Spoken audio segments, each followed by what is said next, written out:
भाइयों, ध्यान दीजिए कि ट्रैक्टर से लगाने के बाद और हमको इसको थोड़ा सा व्यवस्थित करना पड़ता है ताकि जो सिंचाई उचाई करने में साधन अच्छा से हम सिंचाई कर सकें और हमारी आलू जो है बढ़िया ढंग से पैदा में कोई दिक्कत ना होने पावे।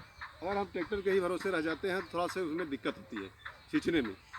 इसलिए हम स्वयं इसको फावड़ा चला करके इसको सब सही से बनाते हैं जुड़ही, और उसके बाद तब जा कर के यह काम पूरा होता है आलू का। और इसी तरह से हम आलू की खेती कर रहे हैं। हाँ, और ज़्यादा से ज़्यादा पैदा बढ़ाने के लिए कर रहे हैं। चलो बोलिए। हाँ किसान भाइयों, आलू की खेती हम इस खेती में 3 प्रकार का फसल हम लेना चाहते हैं और बोए हैं। पहला नंबर तो हम आलू लगाए हैं और दूसरा नंबर हम इसमें धनिया की खेती किए हैं, धनिया भी बो दिए हैं, और तीसरा नंबर इसमें हम मटर भी बो दिए हैं। जिसमें जब तीनों प्रकार की खेती जब हमारी होगी तो हमको अधिक से अधिक लाभ मिलेगा।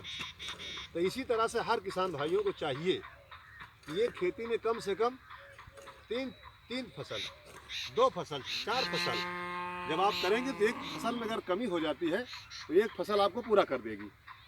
ये सोच करके आप जब करेंगे कि क्योंकि लागत बहुत लगता है, जुताई लग रही है, खाद लग रही है, डीएपी लग रहा है, तो इसको हम जोड़ते हैं जब एक फसल से तो हमको पूरा प्रॉफिट नहीं मिल पाता।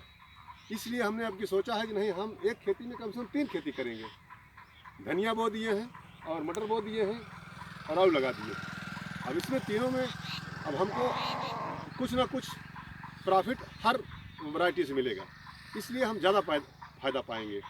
तो इसी तरह से किसानों से हम चाहेंगे कि आप लोग भी कोई भी खेती करिए, उसमें 2-3 खेती करिए। जैसे गेहूँ बो रहे हैं आप, गेहूँ भी 3 फसल तैयार करिए, सरसों डाल दीजिए, मटर डाल दीजिए, उससे आप एक फसल लेंगे, 3 फसल होगा तो उससे आपको फ़ायदा ज़्यादा रहेगा।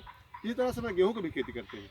इसलिए हम सभी किसानों से कहेंगे कि आप लोग भी आलू के साथ कम से कम 2-3 खेती करने का तैयार करिए। एक खेती के सहारे मत रहिए कि आलू लगा दे केवल आलू ही करे ना। आलू के साथ में या तो सरसों बो दीजिए पीली वाली, या तो मटर बो दीजिए, या तो धनिया बो दीजिए, जो कि महंगी खेती बिकती है। अगर आप उसको अगर सब्जी में उतारना चाहते हो, जैसे ही तैयार होती है धनिया वैसे उसको काट करके मंडी भेज दीजिए, हरी धनिया में बिक जाएगी। अगर उसका वो क्या कहते हैं कि फल तैयार करना चाहते हो तो उसको साथ में काटो, जब आलू तैयार हो जाती है तो वो भी तैयार हो जाएगी, उसके साथ में आपको अच्छा प्रॉफिट देगा वो भी। तो मटर भी यही व्यवस्था है। मटर आपको छिटके तरह बो दीजिए, मटर भी अच्छी पैदा देगी। तो मटर का भी उसको आप हरी बेचना चाहते हो तो हरी मंडी में ले जाइए, नहीं तो पूरा पक जाने के बाद इसको बेचिए, तभी आपको फ़ायदा देगा।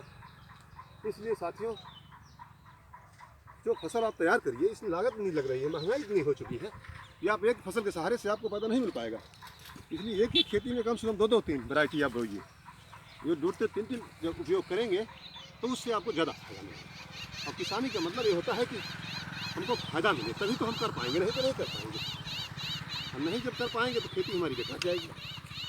मजदूरी भी बढ़ गई है, हर चीज़ बढ़ गया है, ट्रैक्टर की जुताई बढ़ गई है।